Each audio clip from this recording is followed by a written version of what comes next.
السلام علیکم ناظرین، گرد و پیش چینل کو سبسکرائب کیجئے، بیل آئیکن کو کلک کیجئے۔ میں رضی الدین رضی ہوں، اور آج کے واقعات کے تناظر میں نے آج آپ کو جامعہ حفصہ اور لال مسجد کی تاریخ بیان کرنی ہے کہ یہ ادارے جو ہیں وہ ماضی میں کس طرح ہمیں مختلف انتہا پسند سرگرمیوں میں ملوث دکھائی دیے،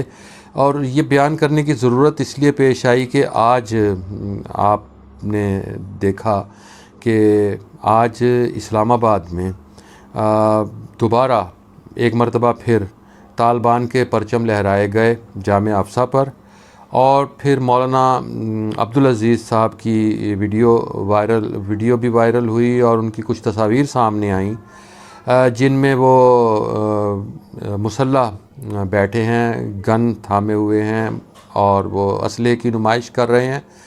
اور انہوں نے دھمکیاں بھی دیں انتظامیہ کو، پولیس والوں کو، اور انہوں نے کہا کہ پاکستانی طالبان تمہارا حشر کر دیں گے، پاکستانی طالبان جو ہیں وہ تمہیں دیکھ لیں گے۔ یہ صورتحال کو پہلی بار پیش نہیں آئی، اور جامعہ حفصہ پر طالبان کے جھنڈے اس سے پہلے بھی بارہا لہرائے گئے، طالبان کے پرچم لہرائے گئے، بلکہ اس سے پہلے داعش کے پرچم بھی ایک آدھ مرتبہ ہم نے یہاں دیکھے تھے اسلام آباد میں۔ اب یہاں سوال یہ پیدا ہوتا ہے کہ بہت سے طلباء نے، بہت سے نوجوانوں نے جو اس ساری صورتحال کے پس منظر کو نہیں جانتے، انہوں نے یہ سوال کیا کہ یہ سارا کچھ جو ہے یہ کیوں پیش آ رہا ہے، اور اس لال مسجد اور جامعہ حفصہ جو ہے یہ مرکز کیوں بنے ہوئے ہیں۔ اور دلچسپ بات یہ ہے کہ سارا کچھ نیوزی لینڈ ٹیم کے دورہ منسوخ ہونے کے اگلے روز ہوا، جس سے اس بات کو بھی تقویت پہنچتی ہے کہ نیوزی لینڈ کی کرکٹ ٹیم کو اگر کوئی دھمکیاں موصول ہوئی تھیں تو شیخ رشید صاحب جو کہہ رہے ہیں کہ پاکستان میں سارا کچھ درست ہے، تو جامعہ حفصہ کی آج کی سچویشن نے یہ بتایا کہ نیوزی لینڈ کی ٹیم نے بلا وجہ اپنا دورہ منسوخ نہیں کیا تھا۔ اب آئیے ہم ہسٹری کی طرف آتے ہیں کہ جامعہ حفصہ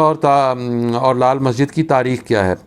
یہ اسلام آباد کے مرکز میں واقع ہے لال مسجد، اور لال مسجد اس لیے کہتے ہیں کہ یہ سرخ اینٹوں سے بنی ہوئی ہے، اور یہ ایوب خان کے دور میں بنی تھی۔ 1965 میں یہ مسجد تعمیر کی گئی تھی، اور یہ جس جگہ ہے یہ اسلام آباد کا اب مرکزی علاقہ ہے۔ یہاں کچھ وزارتوں کے قریب دفاتر بھی ہیں، کچھ رہائشی کالونیاں بھی ہیں، مارکیٹیں بھی ہیں، اور یہ جگہ جو مسجد جو ہے یہ تعمیر جو ہوئی تھی یہ مولانا عبدالعزیز اور ان کے بھائی عبدالرشید غازی، ان کے والد مولانا عبداللہ نے تعمیر کی تھی۔ مولانا عبداللہ کا تعلق راجن پور سے تھا، اور یہ سارے راجن پور سے تعلق رکھتے ہیں، اور یہ راجن پور سے آ کر اسلام آباد میں آباد ہوئے تھے، اور اسلام آباد میں آ کر انہوں نے مسجدیں بنائیں، اور مولانا عبداللہ کے ایوب خان کے ساتھ اور بعد میں ضیاء الحق کے ساتھ بھی بہت تعلقات تھے، اور یہ ایک زمانے میں رویت ہلال کمیٹی کے رکن بھی رہے، تو ظاہر ایک سرکاری مولوی تھے وہ، تو سرکاری مولوی کو یہ جگہ بھی دی گئی، اور اس کے بعد پھر یہ جگہ بعد میں انکروچمنٹس میں شمار ہونے لگی، اور پھر انہوں نے کچھ قبضے بھی کیے، اور سرکاری زمین پر قبضہ کر کے اس مسجد کو اب یہاں سے جو ہے سلسلہ کب شروع ہوتا ہے، ہمیں ابتدائی طور پر ہمیں یہاں سے اکتوبر 2000 میں یہاں سے طالبان کے حق میں جلوس برآمد ہوتے دیکھے گئے۔ اکتوبر 2000 میں یہ وہ زمانہ تھا جب طالبان پر حملے ہوئے تھے، اور طالبان جو تھے ان کے خلاف کارروائی شروع ہوئی تھی، اور افغانستان ایک لڑائی کا مرکز بنا تھا، اور طالبان کے حق میں یہاں سے ہم نے جلوس برآمد ہوتے دیکھے۔ اس کے بعد پھر 2000 کے بعد یہاں کچھ خاموشی، پھر 2007 میں اگلا مرحلہ آتا ہے 2007 کا، جب پرویز مشرف کی حکومت نے کچھ غیر قانونی مساجد جو تھیں، غیر قانونی جگہوں پر بنی ہوئی مساجد جو تھیں اسلام آباد اور اس کے نواح میں، ان کے خلاف کارروائی کی، اور ان میں سے کچھ مساجد کو ختم کر دیا گیا، ان کو گرا دیا گیا، اور اس کے بعد انہوں نے ان مساجد کے خلاف جب کارروائی شروع ہوئی تو اس پر پھر یہاں سے بھی مزاحمت شروع ہوئی، کیونکہ یہاں کے جو جامعہ حفصہ ہے اس کے بارے میں بھی یہ تھا کہ یہ کچھ سرکاری زمین پر قبضہ کر کے اور اس پر تعمیر کیا گیا تھا۔ پھر یہاں کی طالبات نے، جامعہ حفصہ کی طالبات نے ایک بچوں کی لائبریری پر قبضہ کر لیا اسی زمانے میں 2007 میں۔ یہ 2007 کے واقعات بتا رہا ہوں میں۔ بچوں کی لائبریری پر قبضے کے بعد انہوں نے وہاں سرکاری زمین پر قبضے وغیرہ ہوئے. پھر ہم نے وہاں جامعہ فریدیہ کے جو طالب علم ہیں اسی مدرسہ کے حصے تھے, ہم نے ان کے لٹھ بردار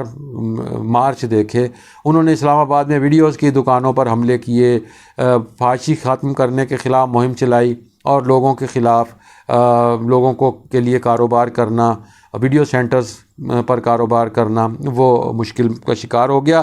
پھر طالبات نے ایکشن لیا یہاں کی, اور کمانڈو ایکشن کیا جامعہ افسہ کی طالبات نے, اور انہوں نے کچھ خواتین کو اغوا کر لیا اور یرغمال بنا لیا. اسی طرح پولیس والوں کو بھی, اور مختلف اوقات میں اس زمانے میں کبھی پولیس والوں کو, کبھی کسی اور کو, کسی کو پھانسی کے الزام میں یہ لوگ گرفتار کر لیتے تھے, حراست میں لے لیتے تھے, یرغمال بنا لیتے تھے. پھر مذاکرات ہوتے. حکومت بڑی کمزور پچ پر تھی, ان کے ساتھ بار بار مذاکرات کرتی تھی. اور 18 مئی 2007 کو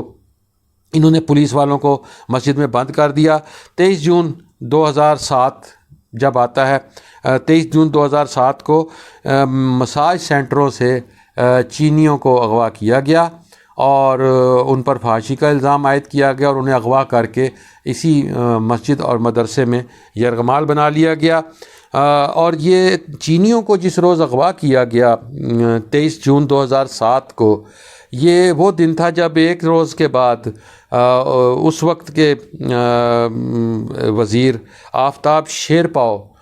دورہ چین پر جانے والے تھے, اور ان کے دورہ چین سے ایک روز قبل جب یہ کارروائی ہوئی تو یہ خارجہ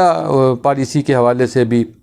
ایک ایسا قدم تھا جس پر حکومت کو بہت تشویش ہوئی. اور اس کے بعد پھر فیصلہ ہوا کہ ان کے خلاف کارروائی شروع کی جائے, اور جولائی 2007 میں ان کے خلاف کارروائی شروع ہوئی. ابتدائی کارروائی میں 19 افراد جو تھے وہ لقمہ اجل بنے. پھر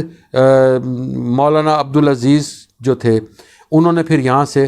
فرار کا ایک منصوبہ بنایا, اور یہی مولانا عبدالعزیز جو اب بندوقوں کے ساتھ دھمکیاں دیتے پھر رہے ہیں, یہ 4 جولائی 2007 کو یہ طالبات کے جھرمٹ میں برقع پہن کر فرار ہوتے پکڑے گئے تھے.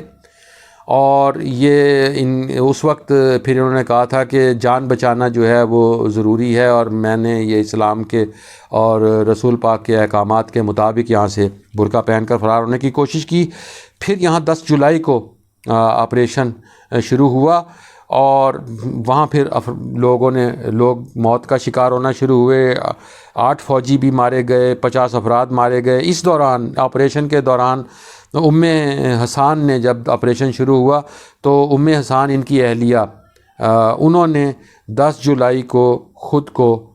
فوج کے حوالے کر دیا. مولانا صاحب پہلے وہاں سے نکل چکے تھے, پکڑے گئے تھے, فوج کے حوالے ہو چکے تھے. حسان بھی پھر انہوں نے اپنے آپ کو بھی فوج کے حوالے کر دیا. یہ دونوں میاں بیوی سینکڑوں طالبات کو وہاں چھوڑ کر, جو اس مدرسے میں تھیں, اور دوسرے لوگوں کو چھوڑ کر, اور مولانا عبدالرشید غازی کو چھوڑ کر, اور اپنی والدہ کو بھی چھوڑ کر, جو بعد میں وہیں دم گھٹنے سے جاں بحق ہوئیں دھوئیں سے, پھر یہ لوگ وہاں سے یہاں سے یہ نکل آئے. یہ حراست میں آ گئے, انہوں نے اپنی جان بچا لی, باقیوں کو مرنے کے لیے چھوڑ دیا. اور پھر مولانا عبدالرشید غازی جو ہیں وہ اس آپریشن کے دوران لقمہ اجل بن گئے, ان کی والدہ بھی ماری گئیں. پھر لیکن یہ سلسلہ ختم نہ ہوا, ان کا مسجد پر قبضہ بعد ازاں برقرار رہا. اسی طرح مولانا